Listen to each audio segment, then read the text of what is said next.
And it's that quest towards being a better species, that we will truly find our destiny. You have become compartmentalized. We all have. Of course, you know about the pyramidal power structure, where only the very tip top understands all the secrets, knows how it all fits together. It's similar to Legos. Individually, it doesn't make anything, but together, it makes a greater whole. And it's how the military and intelligence agencies operate. It's a need-to-know basis. And if you look at this as a ship, as nation states, as countries, as ships, you've got people in catering, people in food, people in laundry, in cleaning. You've got the security force. You've got the people down in the engine room. And the engine room is basically the bureaucracy and the courts. But who is the captain? The captain knows everything going on that ship. The captain is commanding all those different separate parts. And that's a perfect example of globalism and how they use compartmentalization to keep the mass of people on the ship unaware of the larger picture. They're not outside the box. So you've got the captain of the ship. He's in control of all the different aspects, all the different pieces that come together. The subgroups on the ship, they only know their specific duty. But the captain, he has the big picture over the ship, over the nation. Well, what is globalization? Globalization is where there's an international company, bigger than the nations, bigger than all the ships, that controls and dominates and finances all those ships. And that's international banking cartels. They create endless trillions of fiat currency, and they buy the whole world with it. It's a hat trick. It's a fraud. It's a magician's parlor scam. And that's what's happening. So not only do we have an evil captain, the rest of the ship isn't aware of what's going on, but they know the direction they're going in is bad. But the captain himself is just an agent to the globalists that control all the ships. The New World Order are truly the captains and the shipping magnate owners of this global dehumanization system. The globalists don't care about you and your family. They've got all this slick propaganda about how they want to take your rights to keep you safe. They want to naked body scan you in the airports and have surveillance blimps and face scanning and license plate scanning cameras to keep you safe. They claim it's for little men in caves in Central Asia that want to come and kill you. But when you research it, you find out those men in caves are financed by the intelligence agencies to stage the crises, to scare you into running into the arms of the globalist. Conservatively, hundreds of thousands of Iraqis died during the war of 2003 through 2011. And if you think that the global controllers care any more about you than they do about those Iraqis, you're blind. These are cold-blooded people. 20 years ago, our government would criticize China and its authoritarian policy of taking Buddhist and Falun Gong and others and executing them and harvesting their organs. But now, our media, our State Department, our government says nothing. We all know the Nazis tortured people and they were the bad guys. We all know that the Northern Vietnamese tortured our troops. So did the North Koreans. They were the bad guys. But now we're told torture is good. Torture is moral. The heroes on television, in the dramas and the cop shows torture people.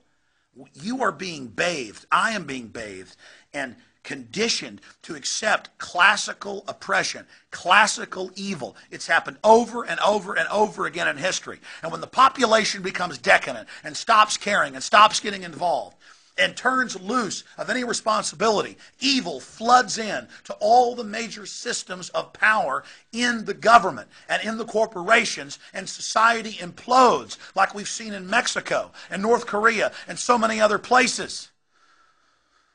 The globalists see you as a product. They see you as a dumbed-down sheep, a biological android to be used to serve them. They are arrogant, they are hateful, and free humanity needs to find its guts again and stand up and say, I am not your property, I am not your slave, I'm a human being, I have value, and I am not going to submit to your tyranny. We need to find our humanity. We need to find our will to resist. They have all these gladiatorial diversions, all these vestigial sports games where men are supposed to put all their tribal energies into, these simulated gladiatorial wars. The energy of resistance and war and of standing up against oppression is engineered into you because our species wouldn't have survived and you wouldn't be here if your ancestors hadn't stood up for themselves. And we all need to find that tectonic energy of liberty and turn it loose and set brush fires in the minds of men and women everywhere. We live in a country and a world where world government is openly being established and where trillions in tax money is being paid to shadowy offshore banks.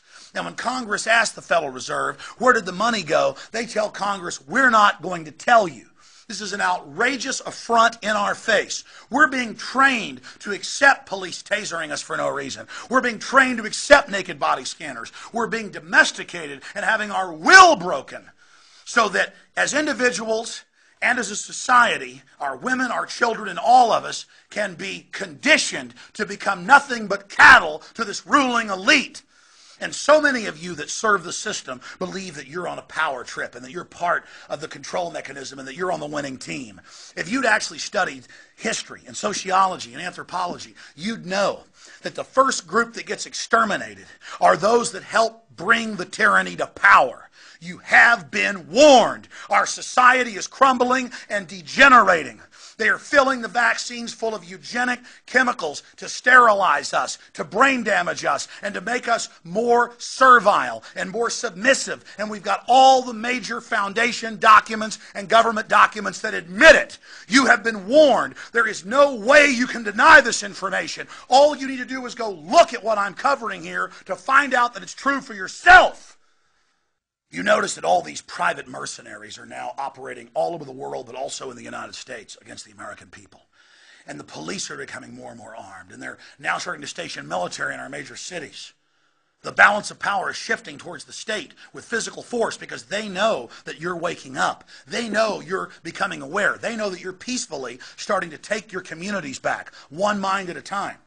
And so they're moving in to demonize individuals being armed. And they're moving in to demonize the Second Amendment. That is not only the individual right to keep and bear arms, but the fact that the main police force for security is the American people. Every time there's a hurricane, every time there's an emergency, when people really need guns, government comes in New Orleans, in North Carolina, and says, you can't own guns, you've got to turn them in. And they demonize the militia that's part of our Second Amendment. And to bring down the militia, the government has been caught creating racist and out-of-control groups that are cartoonish in their camouflage to make the idea of an armed citizenry look stupid. Realize what they're doing to you. We are the people. We are the government.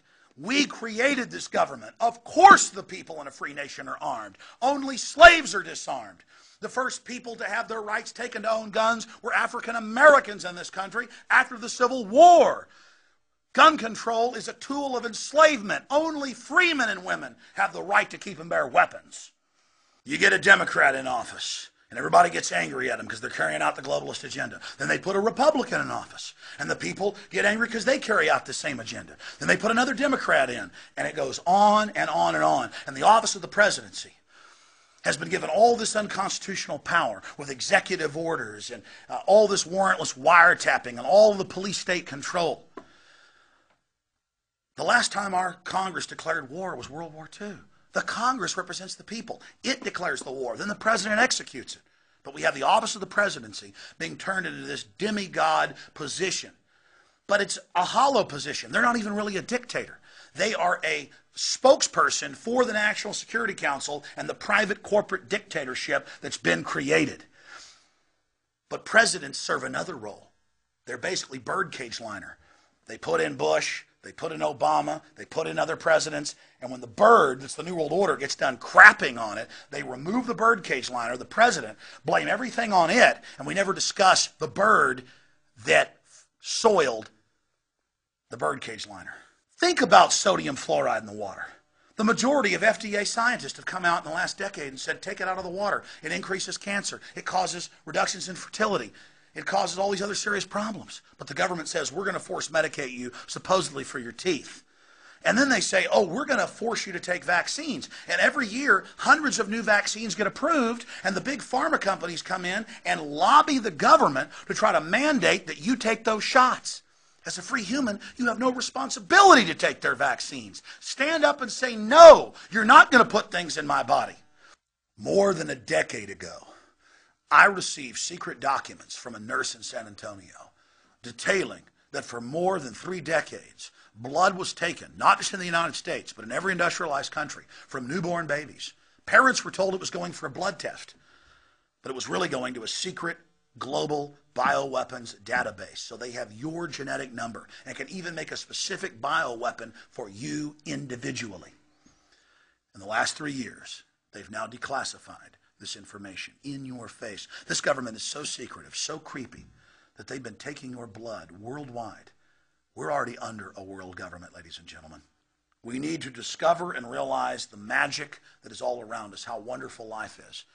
We also have to learn to recognize corruption and evil and rout it out and stand up against it. We need to stop being so passive and realize that there are all these different agendas going on and become conscious of that fact and wake up and save this species.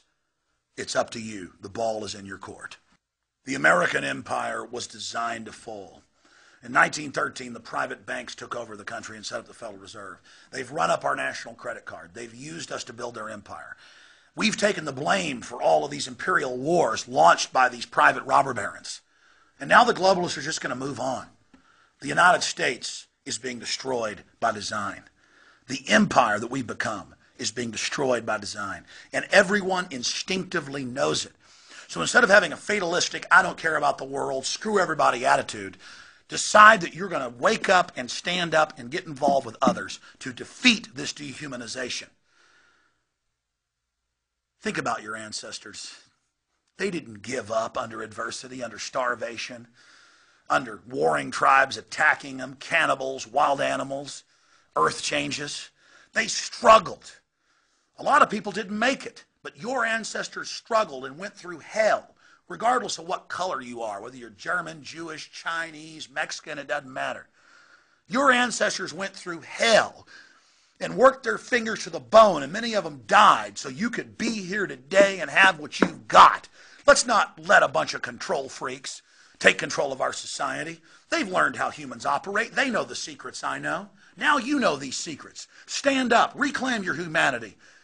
We could smash these parasites and stand up for liberty. Does that mean we're going to find some utopia, that everything's going to be fine? No.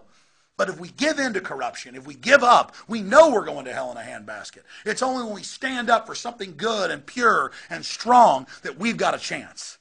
I'm Alex Jones. Thank you for watching.